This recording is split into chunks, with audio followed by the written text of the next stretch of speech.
Welcome to easy learning with Shreyansh. Friends, आधीच्या व्हिडिओमध्ये आपण सर्वनाम म्हणजे काय ते पाहिलं. या व्हिडिओमध्ये आपण पाहणार आहोत सर्वनामाचे प्रकार. चला तर मग व्हिडिओला स्टार्ट करूया. सर्वनामाचे 6 मुख्य प्रकार आहेत. 1. पुरुषवाचक सर्वनाम. 2. दर्शक सर्वनाम. 3. संबंधी सर्वनाम. 4. प्रश्नार्थक सर्वनाम. 5. सामान्य किंवा अनिश्चित सर्वनाम. 6. आत्मवाचक सर्वनाम. पुरुषवाचक सर्वनाम व्यक्ती, प्राणी किंवा वस्तू यांच्यासाठी वापरल्या जाणाऱ्या सर्वनामाला पुरुषवाचक सर्वनाम म्हणतात. उदाहरणार्थ, मी, आम्ही, तू, तो, ती, ते, त्या. मी शाळेत जातो, ती गाणे गाते. पुरुषवाचक सर्वनामाचे 3 प्रकार पडतात. प्रथम, पुरुषवाचक सर्वनाम. स्वतःबद्दल बोलताना, लिहिताना जी सर्वनामे वापरतात त्यांना प्रथम पुरुषवाचक सर्वनाम म्हणतात. उदाहरणार्थ, मी, आम्ही, आपण, स्वतः. मी अभ्यास करतो, आम्ही शाळेत जातो. द्वितीय पुरुषवाचक सर्वनाम. समोरच्या व्यक्तीशी बोलताना, त्याचा उल्लेख करताना वापरल्या जाणाऱ्या सर्वनामांना द्वितीय पुरुषवाचक सर्वनाम असे म्हणतात. उदाहरणार्थ, तू, तुम्ही. तू खूप हुशार आहेस, तुम्ही कसे आहात? तृतीय पुरुषवाचक सर्वनाम.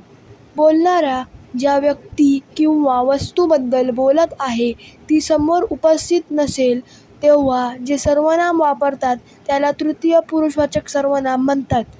म्हणजे तिसऱ्या व्यक्तीबद्दल बोलताना वापरला जाणारा शब्द म्हणजे तृतीय पुरुषवाचक सर्वनाम. उदाहरणार्थ, तो, ती, ते, त्या. तो अमेरिकेत राहतो, त्या डॉक्टर आहेत. दर्शक सर्वनाम.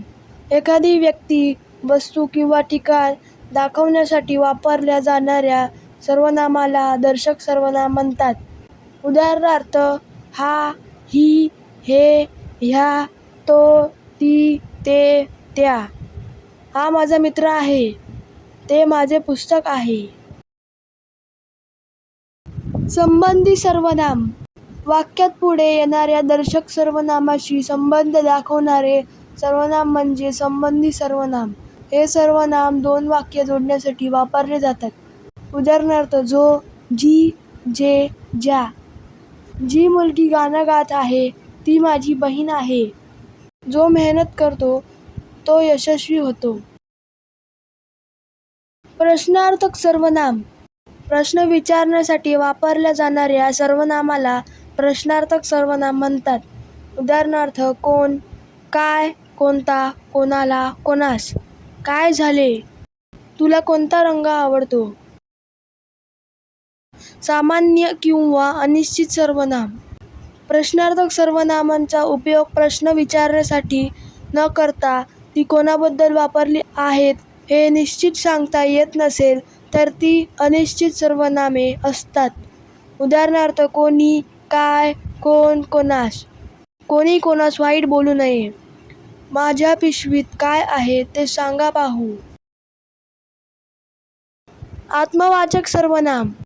वाक्यात आधी आलेल्या नामाचा किंवा सर्वनामाचा पुन्हा उल्लेख करताना जे सर्वनाम वापरतात त्याला आत्मवाचक सर्वनाम असे म्हणतात. उदाहरणार्थ, स्वतः, आपण, स्वतःला.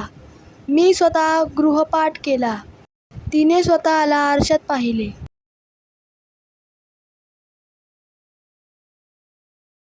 So friends, if you like this video, please subscribe my channel and don't forget to press the bell icon. Thank you friends and bye bye.